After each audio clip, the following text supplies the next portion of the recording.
SCP-7705. My Napkin Math. Before we start, please subscribe, like this video, and tickle the bell. You all know how the Heartless algorithm works. Or do we? Maybe it could be a future SCP story. Special Containment Procedures. SCP-7705 is to be utilized in Foundation operations as a means of recruiting suitable personnel for Site-79's Mathematics Department. Recruitment posters alluding to Napkin Math are to be issued and distributed to mathematics programs at institutions of higher learning attributed to the Standard Computing Program. In the event that SCP-7705 is suitably proven to exist in mundane science, Disinformation Protocol DIP-7705 is to be enacted. DIP-7705 entails an immediate media effort centered around SCP-7705 as a psychological phenomenon. All evidence to the contrary is to be suppressed via amnestics, due to the potential expansion of research into phenomena easily verifiable as anomalous. Description: SCP-7705 refers to the significant degradation of mathematical skills in humans when utilizing a table napkin as a medium upon which to conduct written work.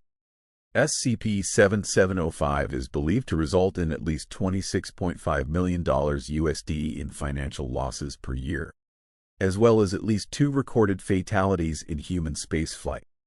Notably, SCP-7705 is a reliable method of identifying members of the public who hold a high cognitive resistance value.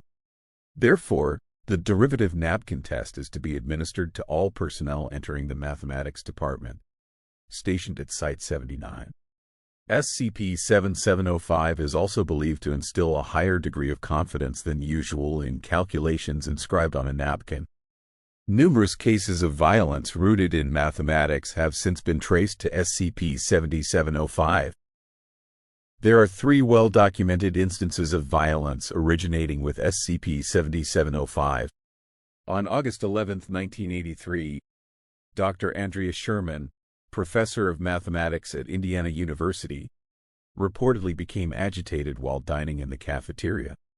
Sherman, while gesturing to a napkin bearing a simple algebraic mistake, seized a knife and drove it through the hand of graduate student Helen Yerlich. Yerlich was hospitalized and Sherman charged with assault, record of which has since been expunged by Foundation order. On October 4, 1986, Agent Bill Regent was assigned to Provisional Site 506 in New York City, USA. While attempting to explain the source of a nearby modulated signal to colleague and radio operator Kenneth Pierce, Regent became belligerent. Regent traveled outside and assaulted a television presenter, in his confusion believing the presenter to be Agent Pierce. According to Pierce, an argument began after challenging Regent's calculations on a napkin. On June 4, 2014, Mohammed Bayseed, pilot of a private jet in Kuwait, attempted to calculate his trajectory mid-flight on a paper napkin given to him with his lunch at the previous airport. Bayseed would later stray into Iranian airspace, where he was forced to land. Bayseed insisted that the maps were wrong, and slapped an Iranian police officer across the face. Addendum: on August 22, 2023, a grievous error in the size of metal cylinders used for the transport of an anomalous liquid sample resulted in the death of several personnel when the cylinders ruptured. Dr. Lane Petrie, whose calculations caused the error as a result of SCP-7705, was brought before Foundation Provisional Court, FPC, to assess the extent of their culpability for the accident. Proceedings began. FPC consists of 11 site directors, attending virtually, in addition to an unidentified member of Overwatch Command. O5 personnel, O5P, Dr. Petrie, please take a seat. The court is instructed to keep an open mind and regard this case with impartiality. Dr. Petrie, please explain your actions on August 22. Petrie: well, I was getting my things together for the morning, since I was flying out to 43 for the day. When I saw the email asking for cylinder specs, I decided to take care of it in the cafeteria. Director Belkova, Site 103. Surely you must have felt pretty confident in your calculations, if you thought you could do them so hastily as that, right? Petrie. Oh, absolutely, sir. I don't think I've fully conveyed how. Without this SCP, this sort of thing is just second nature to me. And I don't mean that as a brag. I can't make this kind of mistake if I tried. But I look down at that napkin, and I would swear on my mother that it's accurate. I feel attacked, even now, when you say it isn't. And it's all the more upsetting when you explain why it's wrong. Director Ball, Site 116. It's moving testimony, but it can't account for why you did this in such a hurry. If you had taken the time, is it not true you would have used a calculator rather than a napkin? Which, mind you, is the source of a known anomaly. Petrie. I can say with certainty that I had never heard of this anomaly before yesterday. But sir, let me get to my point.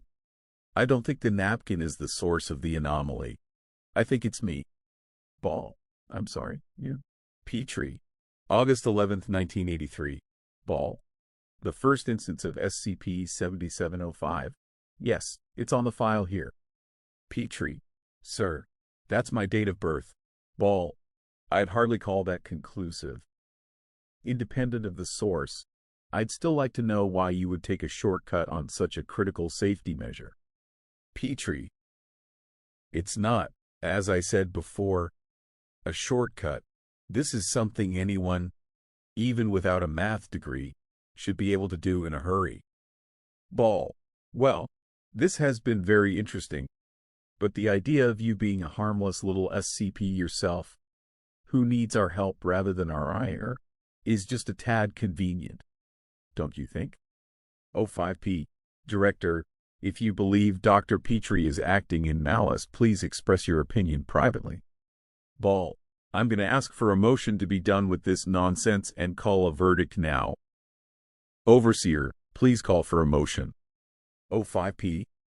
Does anyone object to the rendering of a verdict? Silence. 05P. Members of the court, please record your votes electronically. Beeping heard. Petrie looks exhausted and resigned. 05P. By unanimous verdict, Dr. Petrie is found responsible for the August 22nd incident and is to be held in detention at Site 79 for a period of 33 months, as well as to pay. Petrie. Wait. 05P. Does the offender wish to deliver an apology? Petrie. No. I wish to admit that I had a bit of mustard on my face from lunch. I hope that did not undermine the credibility of my testimony. Most members of the court appear irritated by Petrie's stalling. 05P resumes scribbling calculations of the financial penalty. 05P. Total fines will accumulate to, Petrie lifts a piece of paper from his dossier and wipes the mustard off his upper lip with it, using the paper as a napkin. 05P. 96 cents. Belkova. I'm sorry, what? All members of the court become agitated and vehemently argue the total calculated on paper, now subject to SCP-7705. Further attempts by other members also fail. Spare for Belkova, who uses a digital spreadsheet. Belkova's voice is drowned out. All members have turned their attention from Dr. Petrie. Petrie, muttering softly to themselves.